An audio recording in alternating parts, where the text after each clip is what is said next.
Hello friends, one step to success channel में आपका स्वागत है। कैसे हैं आप सब? आई होप आप सब अच्छे होंगे। आज हम फर्स्ट ईयर के फाउंडेशन कोर्स के भाषा एवं संस्कृति के संपूर्ण महत्वपूर्ण प्रश्न देखने वाले हैं। तो आइए शुरू करते हैं। यदि आप लोगों ने अभी तक हर चैप्टर के एक्सप्लेनेशन नहीं देखे हैं तो आप चैनल पर जाकर देख सकते हैं, क्योंकि जब तक आप चैप्टर को समझेंगे नहीं, आप वस्तुनिष्ठ प्रश्न आपको अच्छे से समझ में नहीं आएंगे। तो इससे पहले आप सबसे पहले वो देख लीजिए, उसके बाद अगर ये आप देखेंगे तो आपको ज़्यादा अच्छे से समझ में आएंगे। तो आइए शुरू करते हैं। राष्ट्रकवि मैथिली शरण गुप्त का जन्म हुआ था 3 अगस्त 1886 में।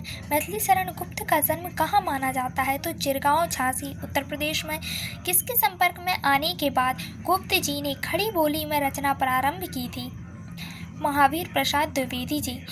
मातृभूमि कविता किस युग की कविता मानी जाती है? द्विवेदी युग की। भारत भारती का प्रकाशन वर्ष क्या है? 1912 ईस्वी। मातृभूमि किसकी सगुण मूर्ति है? सगुण मूर्ति सर्वेश की है। गुप्त जी किस संप्रदाय से के प्रतिनिधि कवि थे? वैष्णव। 1953 में भारत सरकार ने इन्हें किस अलंकरण से सम्मानित किया था? तो इसका आंसर है पद्म विभूषण से सम्मानित किया था। वहीं 1954 में पद्म भूषण से सम्मानित किया था। इनमें से कौन सी रचना गुप्त जी की नहीं है? कैकई। मातृभूमि कविता में रत्नाकर शब्द किसके लिए आया है? समुद्र के लिए। नीलांबर कौन सा समास है? तो कर्मधारय समास है। वात्सल्य शब्द का कविता में क्या अर्थ है? भारत माता का प्रेम। शतरंज के खिलाड़ी किस विधा की रचना है? कहानी विधा की रचना है। प्रेमचंद का जन्म स्थान कौन सा गांव है? तो लम्ही गांव है। वहीं प्रेमचंद का जन्म कब हुआ? तो 31 जुलाई 1880 में हुआ था। प्रेमचंद का वास्तविक नाम था धनपत राय। वहीं तिलिस्म ए होसरुवा कितनी वर्ष की आयु में पढ़ लिया था? 13 वर्ष की आयु में। प्रेमचंद जी ने बीए की परीक्षा कब उत्तीर्ण की थी? 1919 ईस्वी में। आगे है, प्रेमचंद की मृत्यु कब हुई थी? 8 अक्टूबर 1936 में। प्रेमचंद जी ने लेखन की शुरुआत किस भाषा और नाम से की थी? उर्दू। नवाब राय। कथा सम्राट की उपाधि किसके द्वारा दी गई थी? शरत चंद्र चट्टोपाध्याय द्वारा। शतरंज के खिलाड़ी कहानी में रानी रूठेगी अपना सुहाग लेगी, यह एक लोकोक्ति है। इस कहानी के मुख्य पात्र हैं मिर्जा मीर। वहीं निम्नलिखित में से कौन सी कहानी प्रेमचंद की नहीं है? पूस की रात, कैलासी नानी, बूढ़ी काकी, कफन। कैलासी नानी। शरत जोशी का जन्म कब और कहाँ हुआ था? तो 21 मई 1931 में उज्जैन में हुआ था। शरत जोशी का संबंध मूलतः किस परिवार से है? गुजराती ब्राह्मण परिवार से। 1990 में शरत जोशी किस उपाधि से सम्मानित हुए थे? पद्मश्री की उपाधि से सम्मानित किया गया था। अन्न की अधिष्ठात्री देवी कहा गया है? इला को। इल्लियों को किसकी पुत्री कहा गया है? तो इल्लियों को पृथ्वी की पुत्री कहा गया है। जीप पर सवार इल्लियाँ किस विधा की रचना है? व्यंग्य विधा की रचना है। शहर के अखबारों में किसकी चर्चा जुगों पर थी? चने की। अखबारों में किसकी तस्वीर छपी थी? इल्ली की। अफसर को किसकी कविता याद आई? मैथिली शरण गुप्त की। प्राकृतिक विज्ञान के अनुसार इल्ली से तितली बनती है, यह किसने कहा था? लेखक की पुत्री ने। राम कथा का मूल आधार है वाल्मीकि रामायण। भारतीय वाङ्मय में आदि कवि किसे कहा गया है? वाल्मीकि को। अमानक जातक किस परंपरा का ग्रंथ है? बौद्ध परंपरा का। पौमचर्यु किसकी कृति है? स्वयंभू की। वहीं कुबेर नाथ राय की कृति है रामायण महातीर्थम। आगे है, भारतीय भाषाओं में राम कथा का जिन आयामों में वर्णन किया गया है उसे कहते हैं रामोपाख्यान। कंब रामायण किस भाषा का काव्य है? तमिल भाषा का। कृतिवास रामायण किस भाषा का काव्य है? बांग्ला भाषा का। रंग रामायण किस भाषा में लिखी गई है? तो तेलुगु भाषा में लिखी गई है। राम के पिता का क्या नाम था? दशरथ, राजा दशरथ। उत्साह निबंध के लेखक कौन है? आचार्य रामचंद्र शुक्ल हैं। वहीं इनमें से उत्साह का प्रकार कौन सा नहीं है? धनवीरता। इनमें से शुक्ल जी की आलोचनात्मक रचना है चिंतामणि। चिंतामणि किस तरह के निबंधों का संग्रह है? आलोचनात्मक। हिंदी साहित्य का इतिहास किस तरह का ग्रंथ है? आलोचनात्मक। उनका अनुठित शशांक उपन्यास किस भाषा का है? इसका आंसर है बांग्ला भाषा। कर्म के अनुष्ठान में जो आनंद होता है उसका विधान कितने रूपों में दिखाई पड़ता है? 3 रूपों में। बुद्धि द्वारा पूर्ण रूप से निश्चित की हुई व्यापार परंपरा का नाम ही प्रयत्न है। यह किस निबंध का सूत्र है? उत्साह निबंध का।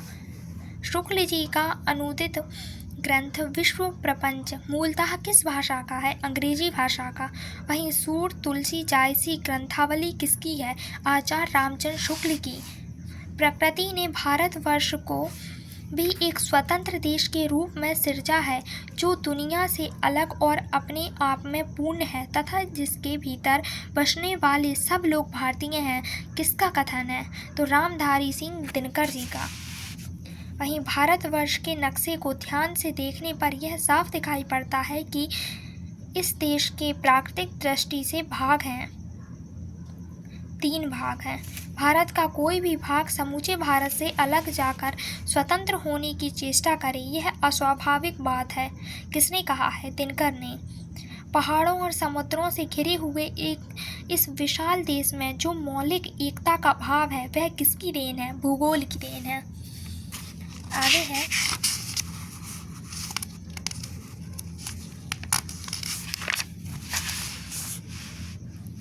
ज़्यादा मुसलमान तो ऐसे ही हैं जिनके पूर्वज हिंदू थे और जो इस्लाम धर्म में जाने के समय अपनी हिंदू आदतें अपने साथ ले गए। यह निबंध का कथन है। यह किस निबंध का कथन है? तो भारत एक है।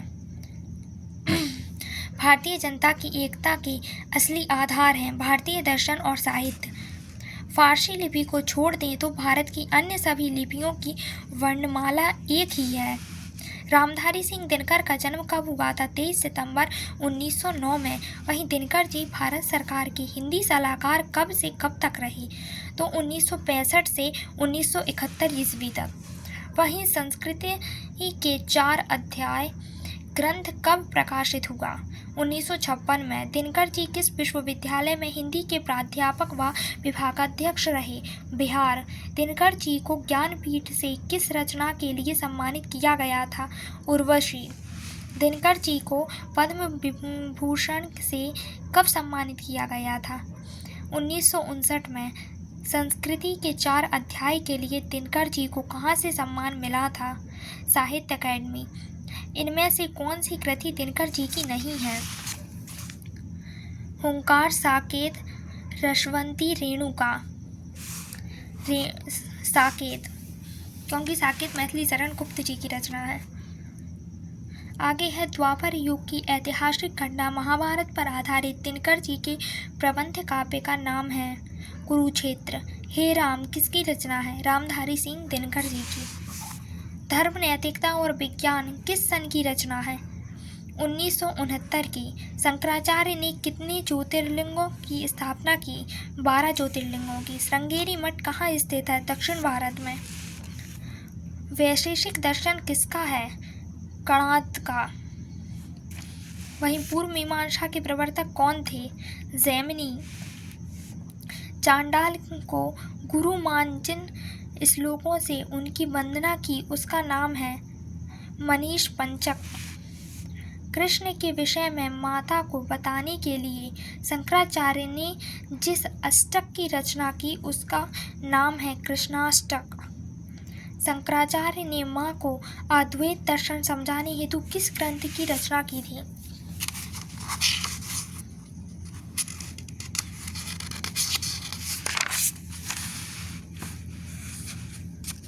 तत्वबोध ग्रंथ की रचना की थी शंकराचार्य ने माँ को अद्वैत समझाने के लिए। वहीं शंकराचार्य के नर्मदा की प्रार्थना के स्तोत्र किस नाम से प्रसिद्ध है? कनकधारा। बृहत शंकर विजय किसका लिखा ग्रंथ है? चित्त सुखाचार्य। मंदिर में वही पहुंचता है जो धन्यवाद देने जाता है, धन्यवाद मांगते नहीं, किसका कथन है? शंकराचार्य। शंकराचार्य की माता का नाम क्या था? आर्यम्बा देवी। शंकराचार्य के पिता का नाम क्या था? शिव गुरु। सदा धन एव सदैव में कौन सी संधि है? वृद्धि संधि। कला धन आकृति, कलाकृति में कौन सी संधि है? दीर्घ संधि। पो धन अन पावन में कौन सी संधि है? अयादि संधि। नीरस का संधि विच्छेद होगा, निहि धन रस। यशोगान का संधि विक्षित होगा, यशः धन गान। दृगंचल का संधि विक्षित होगा, दृक् धन अंचल। अभ्युदय में कौन सी संधि है? यण संधि। चंद्रोदय में कौन सी संधि है? गुण संधि।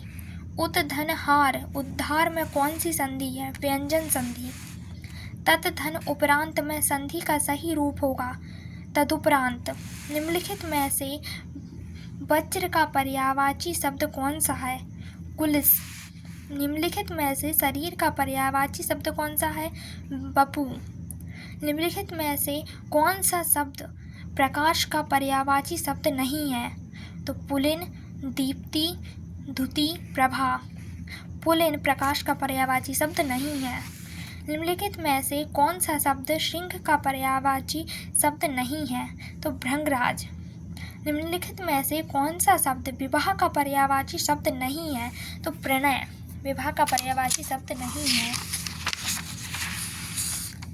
आगे है, निम्नलिखित में से उच्छ्वास का अर्थ है ऊपर आने वाला श्वास। निम्नलिखित में से कृतज्ञ का अर्थ है उपकार न मानने वाला।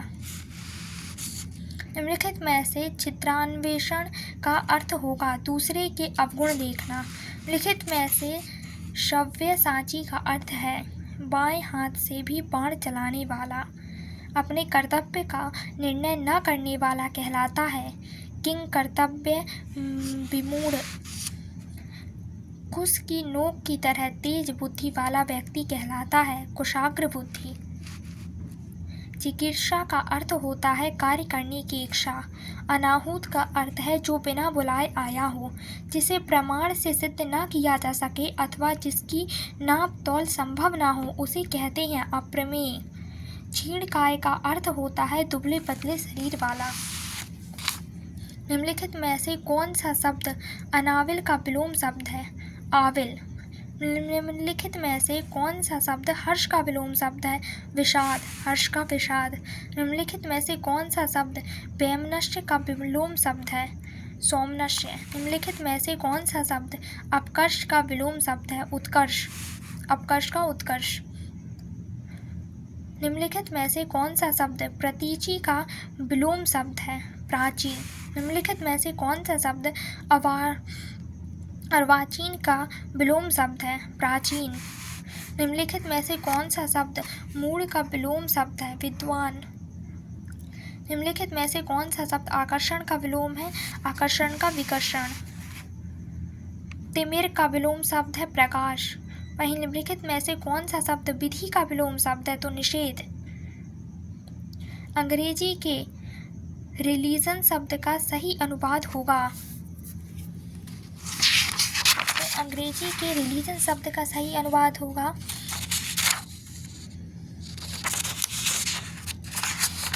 इसके ऑप्शन है मत, पंथ, धर्म,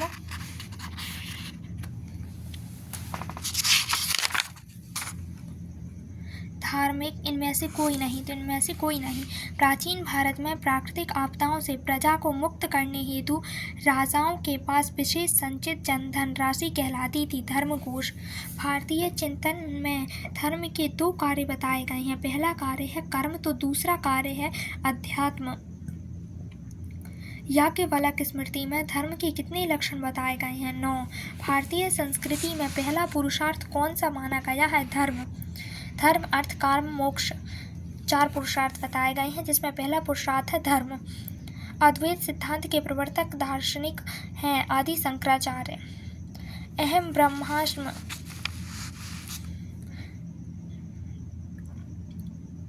कौन से सिद्धांत का महावाक्य है?